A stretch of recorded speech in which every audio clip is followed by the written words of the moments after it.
आप लोग, I hope आप लोग बहुत ही अच्छे होंगे और आप लोगों की प्रिपरेशन बहुत ही अच्छे से चल रही होगी। मैं एक बार फिर से आप लोगों के लिए एक न्यू वीडियो के साथ आ गया हूं और आज के इस वीडियो में हम लोग सर्किल के इक्वेशन के जितने सारे फॉर्म होते हैं उन सारे फॉर्म के बारे में एक एक करके डिस्कस करने वाले हैं और लास्ट में एक क्वेश्चन के माध्यम से हम लोग सर्किल के कुछ बेसिक कंसेप्ट को सीखेंगे। तो चलो शुरू करते हैं आज का हमारा ये वीडियो। तो अगर मैं आज के इस क्लास का टॉपिक की बात करूं तो आज का हमारा ये टॉपिक आप लोगों को स्क्रीन पे दिख रहा होगा और हमारा जो करेंटली टॉपिक चल रहा है उसका नाम है सर्किल। मतलब कि सर आज का हमारा ये वीडियो सर्किल का सेकेंड वीडियो है। तो अगर मैं फर्स्ट वीडियो की बात करूं तो फर्स्ट वीडियो में हम लोग सर्किल के डिफिनेशन के बारे में पढ़ा था और सर्किल के इक्वेशन का जो स्टार्टिंग का टू डिफरेंट फॉर्म जो होता है उसके बारे में ऑलरेडी हम डिस्कस कर चुके हैं।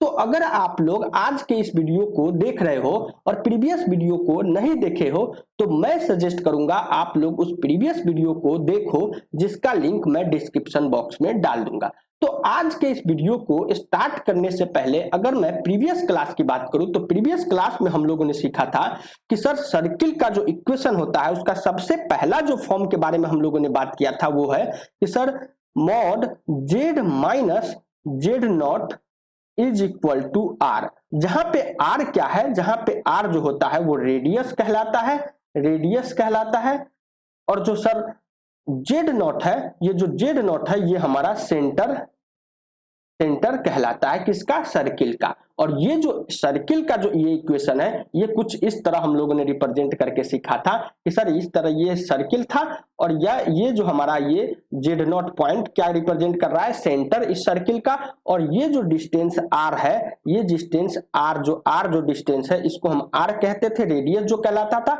और यहाँ पे सर ये जो जेड है यानी कि सर ये जो जेड पॉइंट है जिस पाथ पे चलेगा उस पाथ को हम कहेंगे कि सर्किल है। तो ये हमारा सर्किल का सबसे बेसिक इक्वेशन था। उसके बाद हम लोग सर्किल के एक और इक्वेशन के बारे में बात किया था जो हमारा सेकेंड फॉर्म था, इक्वेशन का सेकेंड जो फॉर्म था वो था कि sir Z bar plus alpha Z bar plus alpha bar Z plus B is equal to 0। जहां पे हम लोगों ने कहा था कि सर अल्फा जो है वो माइनस जेड नॉट के बराबर है और सर हमारा बी जो है वो है Z nought bar minus R square, ये हमारा बी था। और उसी समय हम लोगों ने डिस्कस किया था कि सर अगर सर्किल का इक्वेशन कुछ इस फॉर्म में दिया गया हो तो इस फॉर्म में जो इक्वेशन होता है सर्किल का उसका जो सेंटर हो जाएगा, सेंटर की बात करें तो सेंटर हो जाता था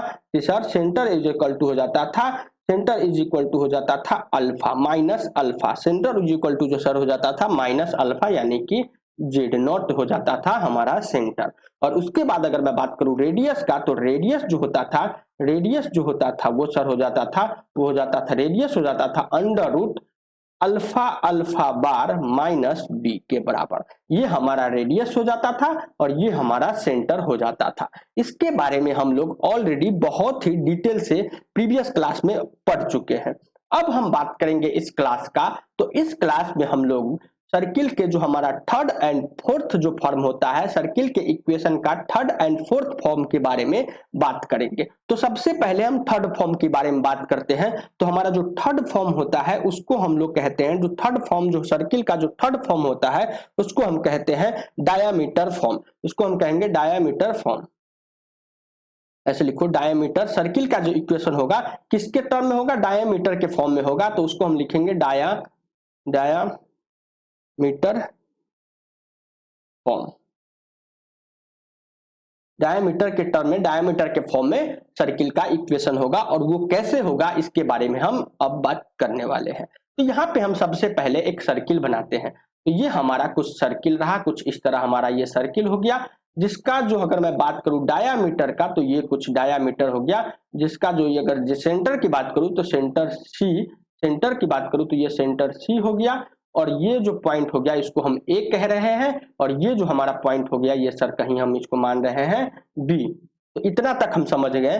तो अगर मैं बात करूं, ये एक और पॉइंट यहाँ पे, ये एक और पॉइंट बना दूं, ये एक और पॉइंट बनाओ और उसका नाम अगर P मैं रखता हूं, तो ये जो एंगल होगा ये 90 डिग्री के बराबर होगा। इसके बारे में हम लोग जब 10th क्लास में पढ़ रहा था उस समय हम लोगों ने सीखा था कि सर ये जो एंगल होगा वो 90 डिग्री के बराबर होगा। तो यहां से हम लोग कह सकते हैं कि सर अगर ये सेंटर है तो इसको हम लोग कह रहे हैं Z0 के बराबर हो गया, Z0 के बराबर हो गया। और सर हमारा ये P पॉइंट का जो कोऑर्डिनेट है इसको हम कह रहे हैं Z।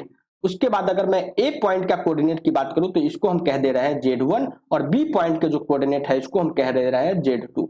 तो अगर मैं बात करूं इस त्रिभुज, इस ट्रायंगल APB में कोण APB, तो ये किसके बराबर है? ये सर है π/2 के बराबर है, यानी 90 डिग्री के बराबर है। तो हम इस APB को क्या कह सकते हैं? आर्गुमेंट ऑफ APB को हम कह सकते हैं आर्गुमेंट ऑफ APB को हम कह सकते हैं आर्गुमेंट ऑफ किसका?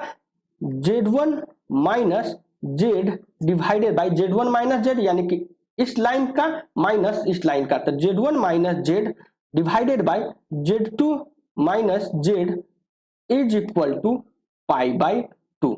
तो अब हमें पता चल रहा है कि सर आर्गुमेंट ऑफ एक कॉम्प्लेक्स नंबर का आर्गुमेंट अगर π/2 है तो वो कॉम्प्लेक्स नंबर क्या है कि सर ये वाला जो कॉम्प्लेक्स नंबर है, इस कॉम्प्लेक्स नंबर का आर्गुमेंट क्या दिया हुआ है? π/2। और हम लोग जब कॉम्प्लेक्स नंबर को इंट्रोड्यूस किया था तो हमारा जो पहला वीडियो था कॉम्प्लेक्स नंबर का, उसमें हम लोगों ने बात किया था कि सर अगर ये हमारा गॉसियन प्लेन है, ये हमारा गॉसियन प्लेन है, और ये जो वर्टिकल एक्सिस होता था वो इमेजिनरी एक्सिस कराता था जिसको हम IMZ कहते थे, और ये जो हॉरिजॉन्टल एक्सिस होता था ये REZ होता था, ये हमारा गॉसियन प्लेन है।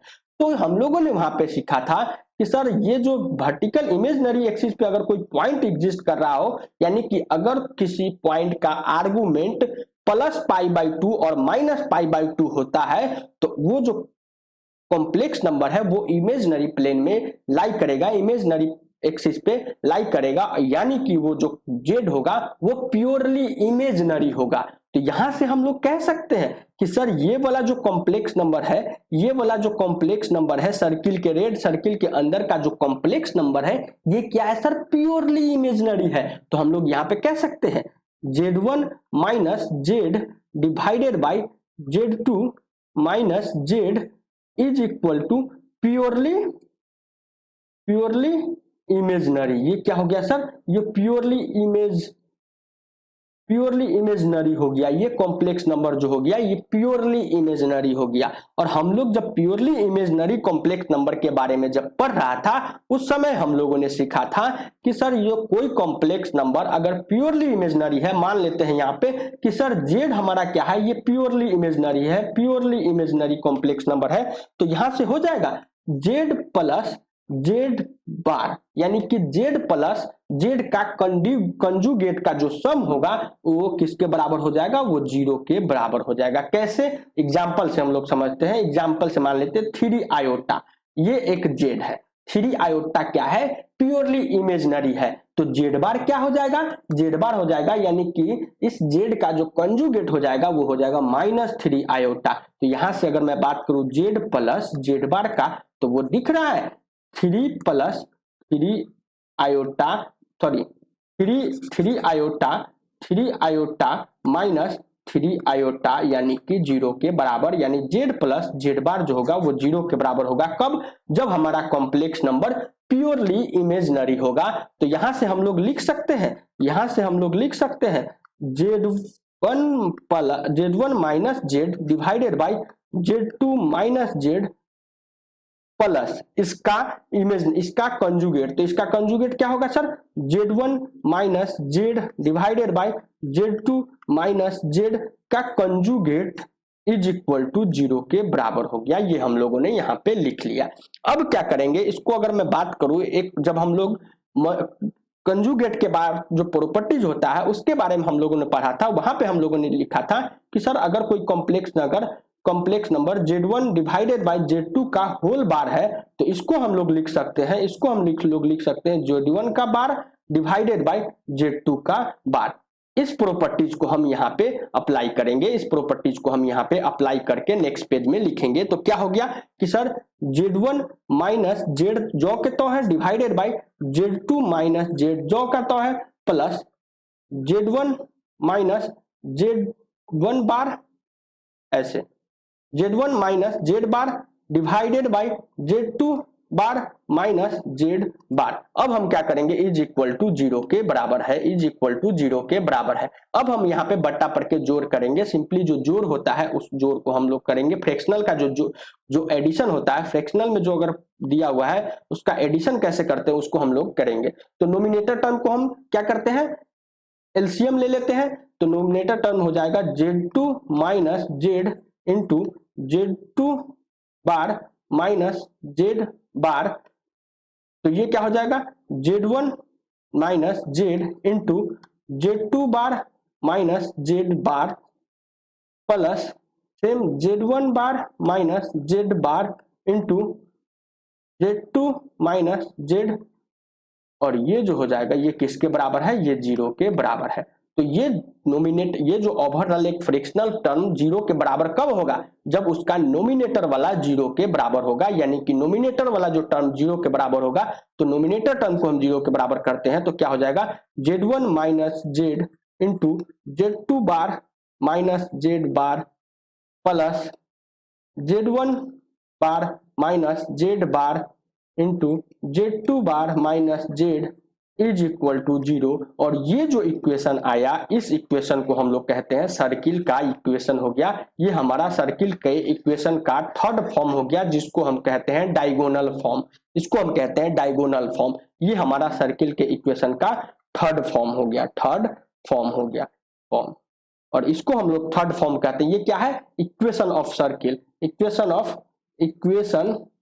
ऑफ सर्किल, सर्किल ये क्या हो गया, सर्किल के इक्वेशन का थर्ड फॉर्म हो गया। तो अगर क्वेश्चन में कुछ इस फॉर्म का इक्वेशन दिया गया हो तो उसको हम लोग कहेंगे कि सर ये जो इक्वेशन है सर्किल का इक्वेशन दिया गया है। तो अब तक हम लोगों ने सर्किल चैप्टर में क्या क्या पढ़ा, सर्किल का इक्वेशन के 3 डिफरेंट फॉर्म के बारे में पढ़ लिया। तो हमारा पहला जो फॉर्म है कुछ इस तरह है, दूसरा फॉर्म कुछ इस तरह है, और हमारा जो तीसरा फॉर्म को अभी बात किए तो तीसरा फॉर्म हमारा कुछ इस तरह है। अब हम चौथा फॉर्म की बात करेंगे, जो हमारा फोर्थ फॉर्म जो होता है कॉम्प्लेक्स नंबर के, कॉम्प्लेक्स नंबर में सर्किल का जो इक्वेशन होता है उसका फोर्थ फॉर्म के बारे में हम लोग अब पढ़ने वाले हैं। तो यहां से अगर मैं बात करूं, यहां से जो हम बात करते हैं तो हमारा फोर्थ फॉर्म की बात करेंगे। तो इस फोर्थ फॉर्म को बात करने से पहले हम क्या बात करेंगे कि सर हम लोगों ने पढ़ा था स्ट्रेट लाइन में परपेंडिकुलर बाइसेक्टर के बारे में, हम लोगों ने एक टॉपिक पढ़ा था। स्ट्रेट लाइन जब हम लोग पढ़ रहे थे उस समय हम लोगों ने पढ़ा था कि सर परपेंडिकुलर बाइसेक्टर के बारे में हम लोगों ने यहाँ पे पढ़ा था। तो हम वहां पे उसको हम पहले यहाँ पे देख लेते हैं कि परपेंडिकुलर बाइसेक्टर का इक्वेशन क्या होता था। तो यहाँ पे हम लोगों ने ड्राइव किया था कि सर ये मान लेते हैं एक स्ट्रेट लाइन है, तो यहाँ पे एक स्ट्रेट लाइन पे पॉइंट ए हो गया और यहाँ पे कहीं पे सर बी हो गया, और इस पॉइंट का जो कोऑर्डिनेट हम लोग मानते हैं कि ये Z1 हो गया और इसका कोऑर्डिनेट हम लोग मानते हैं Z2 हो गया। तो सर यहाँ पे एक पॉइंट और हो गया, एक लाइन जो ये लाइन हो गया, ये लाइन यहाँ पे क्या हो गया, यहाँ पे P पॉइंट मान लेते हैं और ये P पॉइंट पे परपेंडिकुलर बाइसेक्टर है, और ये पॉइंट हम मान लेते हैं कि सर ये हमारा क्या है, ये हमारा C पॉइंट है। C पॉइंट का कोऑर्डिनेट हम Z कह दे रहे हैं। तो यानी कि अगर मैं बात करूं इस लाइन को इसको मैच करा देते हैं, तो इस तरह हम यहाँ पे इसको मैच करा दिए और इस लाइन को इस तरह यहाँ पे मैच करा दिया। तो अगर मैं बात करूं ये लाइन CP जो है AB लाइन का परपेंडिकुलर बाइसेक्टर है, यानी कि ये बराबर हो जाएगा ये लाइन, यानी कि AP is equal to PB के बराबर हो जाएगा। तो यहां से हम लोग कह सकते हैं कि ये AC CA और CB आपस में बराबर होगा, यानी कि हम लोग कहेंगे CA is equal to CB, यानी कि हम लोग कह सकते हैं mod Z minus Z1 is equal to mod Z minus Z2, ये कह देंगे। तो यहां से हम लोग इसको लिख सकते हैं mod Z minus Z1 divided by mod Z minus Z2 is equal to 1 के बराबर हो गया। तो ये क्या होता था, ये सर हमारा परपेंडिकुलर बाइसेक्टर का इक्वेशन होता था, परपेंडिकुलर बाइसेक्टर का इक्वेशन होता था। इसको हम और सिंप्लीफाई करें तो इसको हम लोग लिख सकते हैं कि sir mod Z minus Z one divided by Z minus Z two is equal to 1। तो ये क्या होता था सर, ये परपेंडिकुलर बाइसेक्टर का इक्वेशन होता था। तो इसको हम यहाँ पे जनरलाइज करके सर्किल के इक्वेशन के बारे में बात करेंगे। तो इसको हम लोग लिख रहे हैं कि सर अगर mod Z minus Z one is equal to mod Z minus Z one divided by Z minus Z two is equal to अगर k है, और अगर ये k किसके बराबर है, 1 के बराबर है, तो इस z का जो locus of z locus of z is perpendicular bisector, perpendicular bisector होगा कि सर अगर k का वैल्यू 1 के बराबर हो जाए तो लोकस ऑफ z जो हो जाएगा परपेंडिकुलर बाइसेक्टर कहलाएगा। यहां हम लोगों ने अभी देखा कि अगर k की जगह 1 रखते हैं तो इस z का जो लोकस हो जाएगा ये परपेंडिकुलर बाइसेक्टर किसका होगा, a एंड b का, जिसका कोऑर्डिनेट z1, z2 है।